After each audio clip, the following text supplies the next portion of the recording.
Assalamualaikum warahmatullahi wabarakatuh. Bismillah, alhamdulillah, summa alhamdulillah. Pemirsa Batu TV rahimakumullah, patut kita terus menghaturkan sanjungan syukur kehadirat Allah Subhanahu wa Ta'ala, karena sampai hari ini kita masih juga dianugerahi banyak ragam kenikmatan, menikmati beragam ibadah yang telah kita laksanakan. Mudah-mudahan ibadah-ibadah kita diterima oleh Allah Subhanahu wa Ta'ala. Amin ya rabbal alamin. Topik kita kali ini tentang pengaruh puasa bagi kesehatan jasmani maupun rohani. Ada satu hadis yang sangat masyhur, meskipun beberapa ulama menyebutnya sebagai hadis dhaif.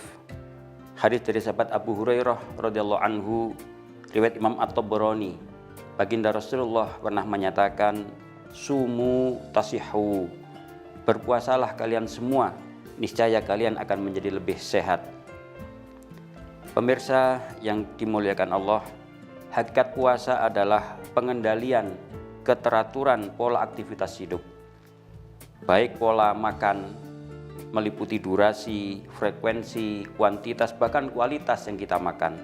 Sehingga lalu dengan melalui aktivitas puasa ini, pola makan kita menjadi lebih baik dibanding dengan tidak berpuasa. Juga pola aktivitas antara beraktivitas dan beristirahat, aktivitas fisik dan aktivitas rohani. Rasulullah mengatakan, kalau datang bulan Ramadan, naharuhu siyam, layaluhu qiyam. Di bulan Ramadan ini, siang harinya diisi dengan berpuasa, dalam arti menahan diri dari makan, minum, dan aktivitas lain yang dilarang oleh Allah. Sedangkan malamnya banyak dipakai untuk beribadah, bermunajat kepada Allah. Sholat-sholat sunnah banyak ditingkatkan di malam-malam Ramadan. Pemirsa yang dirahmati Allah, dengan aktivitas semacam ini, ada semacam penyeimbangan aktivitas antara jasmani dan rohani. Umumnya kita di luar Ramadan seringkali lebih banyak aktivitas hidup kita memenuhi aspek-aspek jasmaniyah, sedang kebutuhan rohani kita lebih sering terabaikan. Sebagai seorang muslim, aktivitas ruhaniyah kita mungkin terbatas ketika kita sholat, berzikir, atau tilawatil Quran, yang tentu sangat terbatas dibanding aktivitas kita untuk aktivitas jasmaniyah duniawiyah sehari-hari. Oleh karenanya Allah memberi kesempatan kepada umat Islam selama 1 bulan penuh di Ramadan ini. Cobalah diseimbangkan kembali. Jangan terlalu berat pada aktivitas fisik, tetapi melupakan kebutuhan-kebutuhan aktivitas rohani.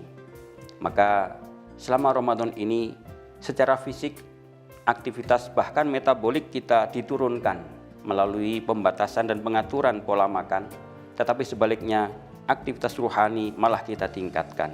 Harapannya akan ada keseimbangan. Pemirsa rahimakumullah, dengan berpuasa, karena hakikatnya secara fisik adalah menahan diri dari makan, minum, dan aktivitas fisik yang lain, maka di sana ada penurunan asupan energi. Seperti kita ketahui bahwa sebenarnya kalau kita ini melakukan pola konsumsi normal, setelah seseorang itu makan sampai cukup, maka cadangan energi yang diperoleh dari makan sampai kenyang itu nanti yang secara langsung bisa diubah menjadi energi dan menjadi tenaga. Tetapi energi itu pasti berlebih, sehingga sebagian nanti akan disimpan dalam bentuk glikogen sebagai cadangan energi. Dan kalau toh masih ada kelebihan lagi, maka sisa energi itulah yang disimpan dalam tubuh kita dalam bentuk lemak tubuh. Secara normal, seseorang itu kalau makan cukup, maka cadangan glikogen itu akan cukup untuk memenuhi kebutuhan energi selama 10-12 jam. Nah, setelah itu baru akan dilakukan pembongkaran sisa energi berupa lemak-lemak tubuh tadi, yang kita kenal dengan istilah lipolisis. Nah, di sini banyak sekali para ahli dan para peneliti yang telah mendapatkan informasi akurat secara ilmiah bahwa lipolisis ini penting bagi metabolisme seseorang, karena lemak itu hakikatnya adalah sisa-sisa energi, dan bahkan di situ juga banyak sekali timbunan-timbunan bahan-bahan toksik atau yang bersifat racun bagi tubuh. Hadirin jamaah pemirsa Batu TV yang dirahmati Allah, sebagai kesimpulan bahwa dengan pola makan, pola aktivitas selama berpuasa ini memang ada penyeimbangan, ada peningkatan stabilitas, baik secara jasmaniah maupun secara ruhaniyah.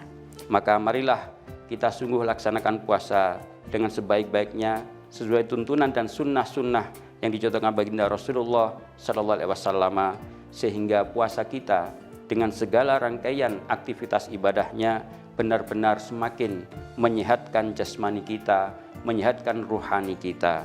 Mudah-mudahan Allah Subhanahu wa taala menerima seluruh amal ibadah kita. Amin ya rabbal alamin. Terima kasih. Allahumma muwaffiq ila aqwamit thoriq. Assalamualaikum warahmatullahi wabarakatuh.